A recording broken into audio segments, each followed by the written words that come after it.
A M28 friend, who I M29 fell for years ago, has just drunkenly admitted to being interested in me. Trigger warning: mentions of sexuality and sexual themes. For context, I am a 29-year-old male and he is a 28-year-old male. Both of us identify as bisexual, and we have been acquainted for nearly 10 years. Last night, while under the influence of alcohol, he shared a few remarks that have left me feeling uneasy, and I suspect they were inadvertent confessions. The complication is that he is currently in a relationship with a girlfriend. I feel deeply conflicted and bewildered. I know he is polyamorous and has expressed to me that he has the capacity to love more than one person simultaneously.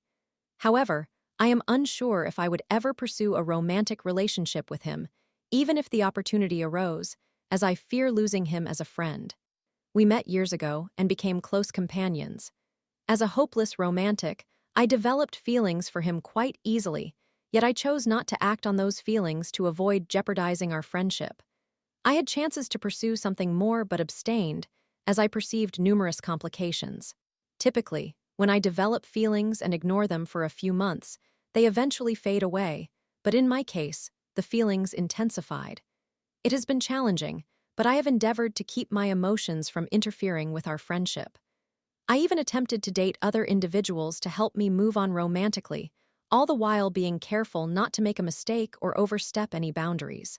I hold him in high regard, and the last thing I want is to make him uncomfortable because of my feelings. Even after all these years, I still experience these emotions, but I have grown accustomed to them. I am content with our relationship remaining strictly platonic and accepting that I cannot pursue anything beyond that. However, in recent years, our friendship has slowly taken on a different dynamic. I recognize that I have not changed, but he has. It began with small changes, like lengthy conversations at night discussing our likes and dislikes, people we have dated, and our aspirations. At the time, I thought nothing of it. I assumed he merely wanted to connect with me on a deeper level, which I was entirely comfortable with. Typically, I occupy the role of the background friend, so it is unusual for people to genuinely wish to get to know me. Our friendship then evolved into what I can only describe as a homosexual dynamic. This was somewhat challenging for me due to my feelings for him, but it gradually became normal. We started calling each other silly pet names like Kitten Whiskers and Pookie, which are indeed references from Shrek. I struggle to recognize when someone is flirting with me, so I remain uncertain whether those were jokes in hindsight. I then entered into a relationship with a guy who turned out to be physically abusive and narcissistic. Although we continued our playful interactions typical of our homosexual dynamic, there came a sudden halt when he frequently attempted to intervene in my relationship. At the time, I was incredibly confused and interpreted it as a threat. Now I realize he was genuinely trying to support me. This is pertinent since my ex was successful in isolating me from my circle of friends, making me reliant on him. I effectively cut off contact with my friend due to the manipulative influence of my ex, and I remained out of touch for nearly a year. After ending things with my ex, I gradually re-established connections with my old friends, who welcomed me back into the fold. They called me foolish for overlooking red flags, yet they have been extremely supportive throughout. My friend, while also being supportive, has intensified the homosexual dynamic and our late-night conversations. I initially interpreted this as his desire to reconnect as friends. However, last night, while drinking, he made several remarks that took me by surprise. As I mentioned, I struggle to recognize flirtation, so the fact that I picked up on this suggests its significance. We discussed how he would ask me if I was interested in being intimate, expressing his fear about the response he would receive. I was confused and attempted to joke about it while also subtly seeking clarification, not wanting to misinterpret it as a bad drunken joke, which is quite common between us. He never provided me with a direct answer and evaded my queries, not confirming with a yes, maybe, or no. My intent was not to express interest, but rather to ensure that my feelings did not jeopardize our friendship. I did not want to be that person who hears only what they wish to hear and oversteps their boundaries. He then remarked that he cannot decipher my thoughts and acknowledged I am a good person, stating that although we communicate the way we do, he understands I am not a homewrecker. This is true. He knows my perspective that I can never comprehend why someone would break up a couple to pursue another person, and I have a strong distaste for infidelity. He frequently refers to me as a good man, a sentiment that seems to be increasing with frequency. The conversation concluded shortly thereafter with him making a joke about how we have a type of dynamic that would lead to us being married in a few years. At that point, we had been drinking for several hours, so I am unsure if my understanding reflects reality or if my imagination is running wild. He said this while gazing at me with a gentle smile. His pupils dilated, and he was positioned close to me. I managed to see it as a joke and escorted him to his taxi to send him home. This left me feeling uneasy for several reasons, particularly because upon returning to the group, I discovered he had begun dating a girl with whom he is currently involved. He had been talking to her during my absence, so upon my return, he was essentially in the early stages of that relationship. Yet since I re-entered the picture, he seems to have been increasingly eager to spend time with me. He has suggested on multiple occasions that he has faced issues with his girlfriend concerning how often he hangs out with me. He sometimes speaks with her while she falls asleep, as they are in a long-distance relationship. But then he switches to a different account to engage in muted conversations with me while we play games. Initially, I dismissed this as typical male behavior, doing what pleases the girlfriend while squeezing in gaming time with friends, even referring to me as his gaming equivalent of a work wife. These calls originally involved a group of us from our boys' chat, but for the past few months, it has just been the two of us, almost on a daily basis. I did not think much of this until last night's comment. Many things tend to escape my notice. I almost forgot to mention, years ago he informed me that he identifies as bisexual and polyamorous, which aligns with my own identity. This indicates that he has attractions to both men and women and follows a dynamic of having a primary partner while also being open to casual encounters. In contrast, I encounter issues with libido and sexuality, meaning if I am in a committed relationship, I am the primary partner. Yet if my partner seeks out additional needs, I would assist them in finding a trustworthy third party. He has previously made comments regarding our similar outlook on this matter, but I brushed them off as jokes. So that brings me to my current state of feelings and thoughts. 1. If he harbors feelings for me, and if I still have feelings for him, I am uncertain whether I would accept a confession should one arise. I genuinely place immense value on our friendship. That choice was made years ago. I am scared. I trust him with my life, but I am unsure if I can trust him with my heart, given the current circumstances. 2. If I am correct in assuming he does have feelings for me, I am left questioning how long those feelings may have been present. I suspect that when I cut him off, he attempted to move on, which led him to pursue this girl. Now that I have re-entered his life, he appears more inclined to spend time with me than with her, based on my observations. This is disheartening, as she seems genuinely nice and we clicked. However, since he began spending more time with me, she has communicated with me less frequently. 3. I am uncertain whether I would even want to date him at all. While I do carry affection for him, which I can acknowledge anonymously in this space, I recognize that we cannot control our feelings for others, but we can manage our actions. Pursuing a romantic relationship with him poses the risk of losing a valued friendship if things were to go awry. That is my greatest fear. It is the reason I resolved not to seek out a relationship all those years ago. I find myself in a perplexing situation. I cannot confide in anyone about it either, which is leaving me feeling overwhelmed. I hope I am merely overthinking things and being irrational, yet the coincidences are too pronounced to ignore. I have struggled to sleep throughout the night because of it. Story 2. Am I the a-hole for telling my father that I will run away if he reconciles with my cheating egg donor? Hello, I am a 17-year-old male, and I experienced the worst birthday of my life last week. To provide some context, my father and my mother divorced when I was 14, which means this involves 3 years of details. My mother engaged in infidelity and had a year-long affair. Once my father discovered the truth, he explained everything during the separation, as I was already mature enough to discuss serious topics like politics with him, so he did not conceal anything. I have been and continue to be repulsed by my mother. I promised myself on that day that I would never refer to her as Mom. To this day, I either call her by her name or simply say, "Hey you," to initiate a conversation. My mother moved in with her affair partner, while my father retained the house. Unfortunately, he was unable to secure full custody. I was not given a choice in the matter. During my stay with my father throughout the separation, I got into a fight at school. I do have a bit of a temper, and my mother's attorney exploited that information to win joint custody until I turned 18. I was utterly shocked in court, suspecting that my mother influenced the judge to reach that decision. My father is an incredible person without question.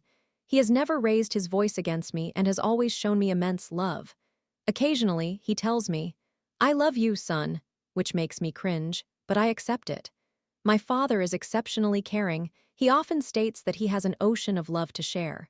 He loved my mother deeply. Whenever she returned home from work, my father would greet her with a hug and a kiss, asking about her day even during her long-term affair. I cannot fathom what kind of person she is to maintain a facade while her partner treats her so well. Things escalated last month when I had a massive confrontation with my maternal family. I was very close to my maternal grandparents, but I began to distance myself from them after the divorce. During a visit to my grandparents' house, I was annoyed that my mother brought her affair partner along for an entire weekend.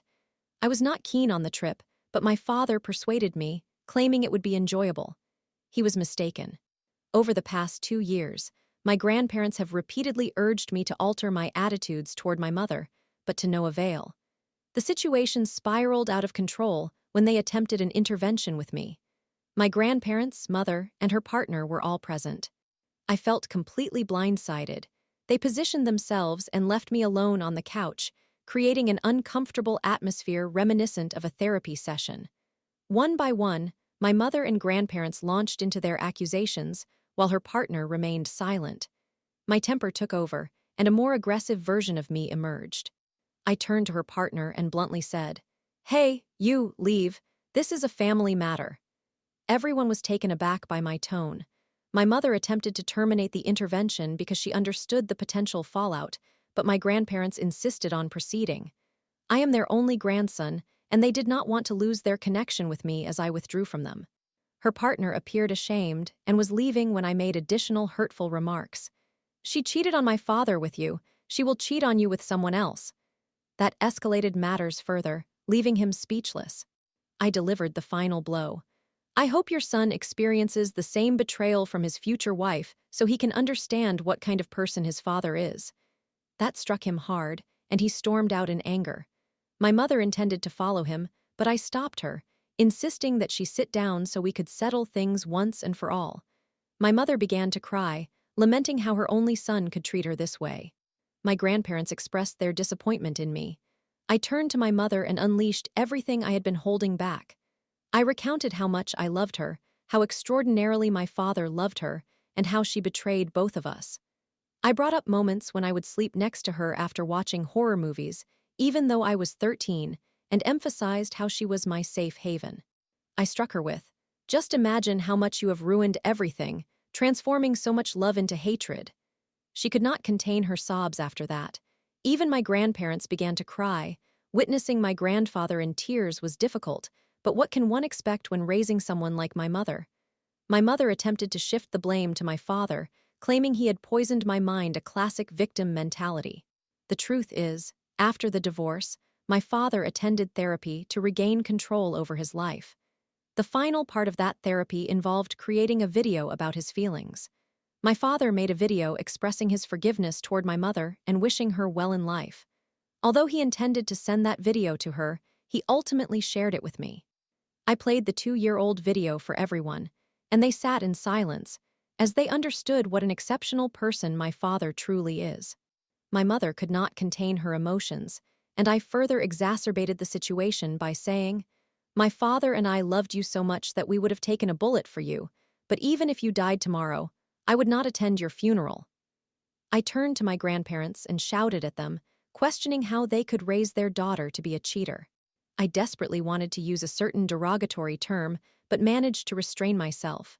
I also expressed my inability to trust girls at school and my fear of entering a romantic relationship.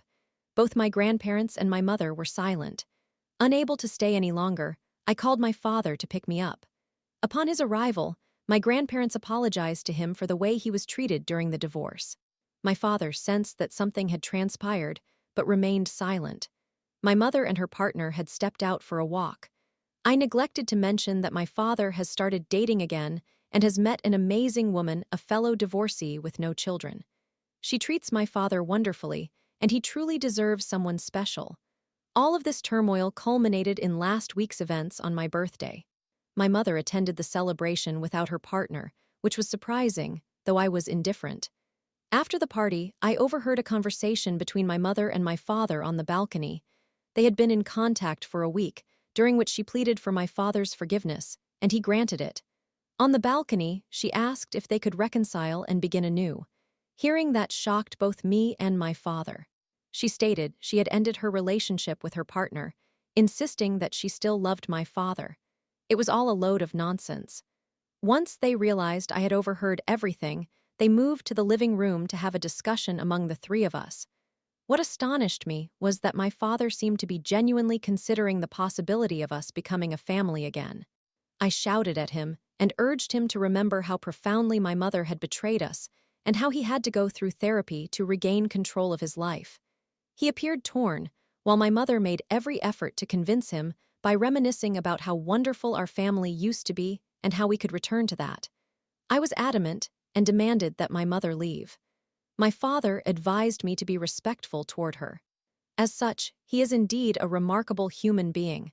I even noted how my mother and her partner had been together for years but did not marry. She claimed it was their choice, and I could no longer contain myself. I brutally confronted my father, saying, "While you were here hugging and kissing your wife as soon as she came home and asking her how her day went, she was somewhere else moaning with another man." That hit my father hard, leaving him in shock. I added that if they reconciled, I would run away and sever all contact with him. He said nothing and simply left to take a walk. I realized then that I had said something terrible, and my mother left without a word. I called my father, but he did not answer initially. When he finally did, I apologized and inquired why he would even contemplate taking her back. I reminded him that he was dating an amazing woman now. My father was unaware of this. He thought I loathed his girlfriend the same way I despised her partner. When I confirmed my support for his girlfriend and expressed that I would gladly refer to her as Mom, my father was delighted. Upon learning this, my mother became furious, asking how I could choose another person over her. I replied that I would choose the devil over her. She accused me of being heartless and claimed my words and actions were deeply hurtful. My father suggested I attend therapy to help manage my temper and my outbursts. I am contemplating it. My grandparents called me, urging that it was time to forgive my mother, just as my father did. I declined, and they asserted that what I said and did on my birthday was wrong. So, am I the asshole for expressing to my father that I would run away if he reconciled with my cheating mother? Story 3. My 26F boyfriend's 30M friend 31M. Our next-door neighbor is threatening me and having a psychotic break. My boyfriend's friend, who is also our next-door neighbor, is screaming at me and making threats through the shared wall of our house. I suspect he is experiencing a psychotic break. I believe he has an unhealthy fixation on my boyfriend and resents me for entering the picture. This behavior has been ongoing for the past year of our relationship, but it escalated yesterday, and I am anxious about how far he might go and what steps we can take to escape this situation. My boyfriend, Tony, who is 30 years old, and I, a 26-year-old female, began dating 1 year ago. Before I moved in with him, I spent significant time at his home, and during those visits, his friend and next-door neighbor, Paul, who is 31, frequently dropped by. Tony and Paul live in a house divided into multiple units. Tony moved in first and his friend followed. They have been friends since high school, but Paul is troubled. He struggles with alcoholism and has multiple driving under the influence charges. I suspect he may have narcissistic and borderline personality traits, and he is profoundly emotionally attached to Tony. In the initial months of our relationship, I faced significant issues with Paul's blatant disrespect for boundaries and his treatment of me. Whenever I was at Tony's place, Paul would just show up and let himself in without invitation. He would monopolize Tony's attention, often shouting over me when I tried to speak. On evenings when I was expecting alone time with Tony, such as date nights or our 1-month anniversary dinner, Paul would either call or arrive at the door in the midst of an emotional crisis, insisting that Tony needed to come over to help with whatever issue he was facing. One weekend, after I had moved in, Paul wanted to hang out. I wasn't feeling well, so Tony told him it wasn't a good time. I was resting in bed, while Tony was in the bathroom adjoining our bedroom. Paul then proceeded to unlock our front door, enter our home, and walk into our bedroom to check on us. For our first trip together last June, which I had planned as a surprise for Tony, when he mentioned it to Paul, Paul invited himself and his girlfriend, Jen, who is 34 years old, along. He completely ruined the entire experience. At one point, while driving us all in his truck, Jen inquired about our plans for the evening specifically, breaking away from them to meet up with my brother who lived nearby. As I began to answer her, Paul shouted at me to shut up. Jen admonished him, leading to a heated argument. Paul became erratic, driving dangerously and threatening to drive us into a lake. Both Jen and I were crying. Consequently, Tony and I left and booked a hotel room for the rest of the trip. After that incident, I refused to spend any more time with Paul. I had numerous serious discussions with Tony, expressing that his behavior was unacceptable and urging him to defend our relationship. I insisted that Paul should not be a part of either of our lives. Tony struggled with boundary setting and never directly confronted Paul. He would still visit him, though less frequently and for shorter durations. He justified this by saying that since we shared a wall, he wanted to maintain peace. I understood his predicament, but continuously expressed my concern about something being seriously off in Paul's mind, particularly regarding his fixation on Tony. I want to emphasize that I never confronted Paul or spoke negatively to him. When I organized a birthday party for Tony, I still invited Paul and Jen and treated them with kindness. I even allowed him into our home to flip a circuit breaker when Tony wasn't around, and I have always been polite during our encounters. I simply do not visit their place or invite them over anymore. I have been living with Tony for some time now, and I work from home in marketing and administrative roles for local businesses. Paul works 4 days a week and typically arrives home the earliest. Tony and Jen, who moved in with Paul just a week after I relocated with Tony, work 5 days a week and get home approximately 3 hours later than Paul. Every room in our house shares a wall with Paul's unit, and he is incessantly yelling. He screams at Jen, talks loudly on the phone, and most alarmingly, often yells to himself when he is alone. His usual complaints revolve around Jen, his job, and our landlord, but for the past month he has fixated on us. At one point, he made a remark through the wall about Tony overusing the air conditioning, which contributed to his falling out with Tony. Every month, Tony offers to cover an extra 30 of the power bill and even pays more, despite Paul responding with, "No way, brother, we use just as much if not more." Yet, Paul continues to yell about us consuming too much power, which we overhear through the wall. Consequently, with these tensions building on top of everything else, Tony has distanced himself from Paul. For the last month, Paul has been screaming about us, frequently insulting our relationship, calling us losers with no lives, complaining about the electricity, and even threatening to fight Tony. We have ignored all of this and continued to live our lives, acknowledging that Paul is clearly spiraling, with Tony's distancing as the evident catalyst. However, things escalated yesterday. I was at home alone working when I heard Paul arrive. He was screaming to himself, saying, "Fuck around and find out," so I put on my noise-canceling headphones as I typically do. About 20 minutes later, I heard him again through my headphones. It sounded as though he was shouting at someone, and I briefly thought maybe Jen had returned early. As I listened more closely, I realized he was yelling at me. I recorded his outburst, and here is the exact transcript. Indistinguishable yelling for 1 minute as I moved closer to the wall. "Because you sit at home all day. You sit at home. All day long. Get a job. Woo-woo-oh. Woo-woo. Oh woo-woo. Mimicking me, oh my god. Unintelligible mimicking of me crying and saying something, really? Yeah, really, you fucking thought. Listen through the fucking wall, figure it out yourself. What the fuck are you doing sitting around doing absolutely nothing? Yeah, fuck around and find out?" He then banged aggressively on the wall 8 times, followed by, "Because you piss people off." For context, I likely work more hours than he does and am gone from 6 a.m. to 6 p.m. at least 2 days each week for work. Tony and I also leave for 1 to 2 nights almost every weekend. I am extremely quiet at home, and as I mentioned earlier, I have never said a negative word to him or behaved rudely. I cannot comprehend why he would scream at me and threaten me through the wall when he knows I am alone at home. He has been intoxicated every day upon returning from work and is constantly yelling to himself. I genuinely believe he is suffering a psychotic break. Furthermore, I suspect that he believed his relationship with Tony held more significance than it truly did, and losing it, something he attributes to me, has sent him into an uncontrollable downward spiral. When Tony arrived home and I shared the recording with him, he wanted to confront Paul physically, but I dissuaded him from doing so. Engaging someone in this unstable state would only be dangerous.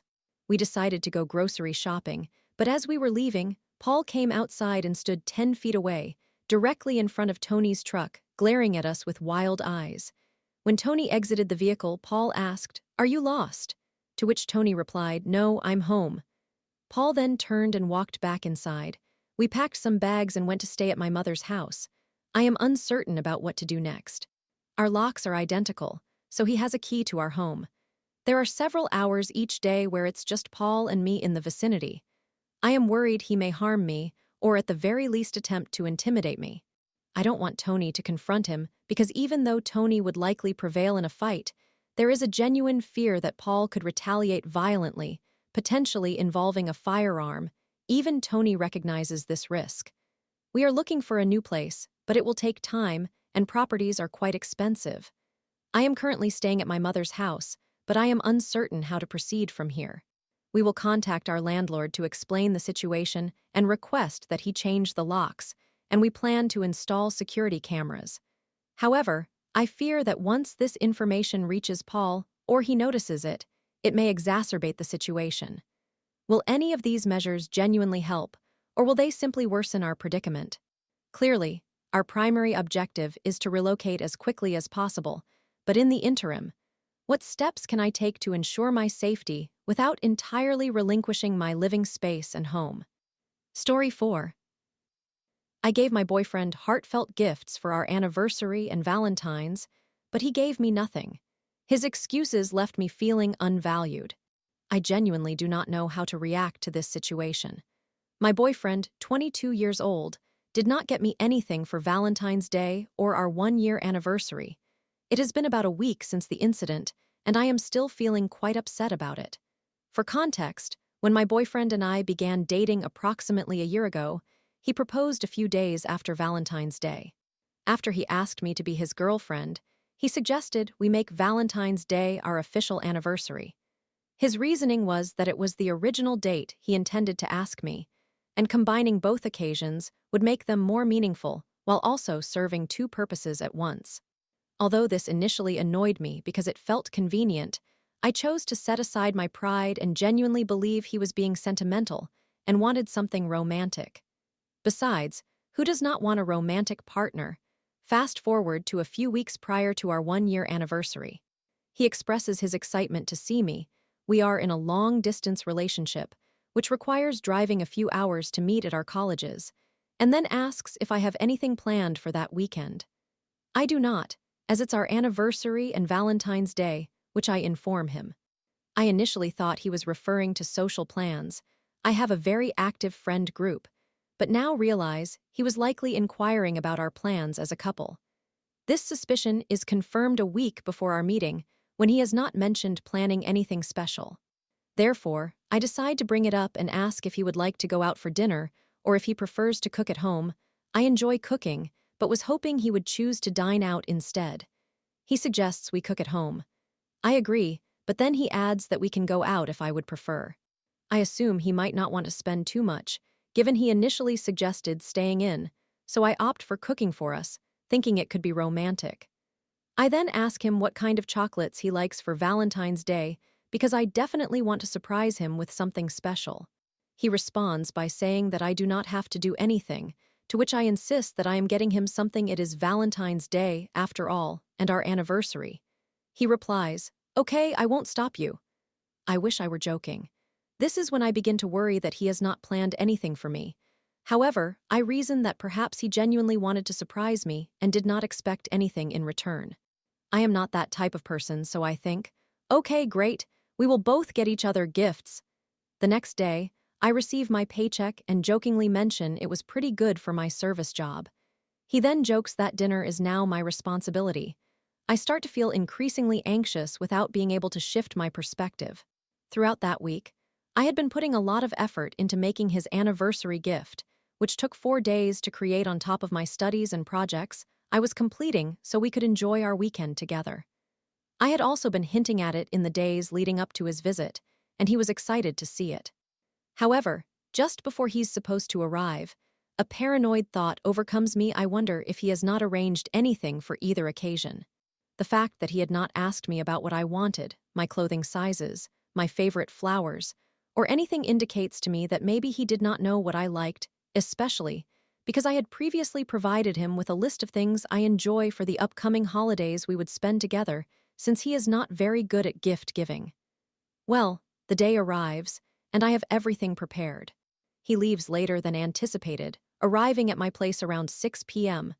I have organized dinner, written him a card, created his Valentine's basket, and have his gift waiting upstairs.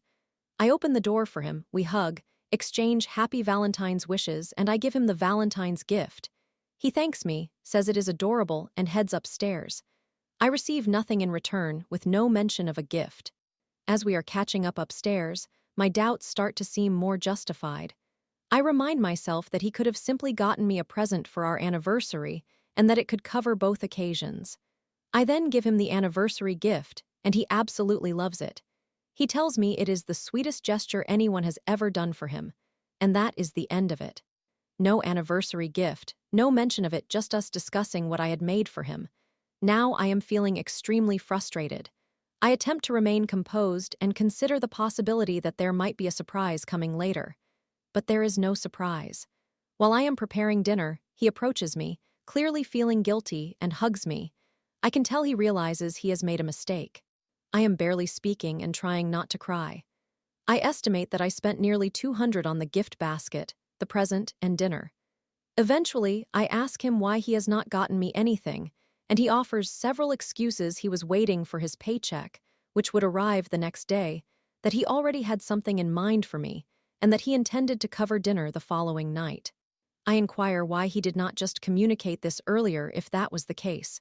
He essentially says, "I know, I will definitely do that next time. I felt bad when you gave me your gift." He ultimately paid for dinner the next evening, but we had to order in because all the restaurants were fully booked and no plans had been made. After he left, he sent me a message to keep an eye out for a letter in the mail on Sunday night. I now realize that his claim about something being in the mail was not truthful. I am trying to be understanding and reasonable. I also work part-time while balancing my studies, and living expenses are rising significantly these days. However, he lives at home, where he receives free meals and does not pay rent, so his financial responsibilities are minimal, just gas for commuting to school and work. He mentions that his boss covers their lunches. With all that in mind, he had weeks to prepare for this occasion. Even a card would have made me happy. Simply informing me ahead of time that he could not afford anything would have better prepared me for the celebration. However, there was a clear lack of thought and planning, which leaves me feeling like a materialistic person who wants to end a relationship over a lack of gifts. Yet, it feels deeper than that. His gift is coming tomorrow, and I am not even excited about it. I just feel hurt and like an afterthought.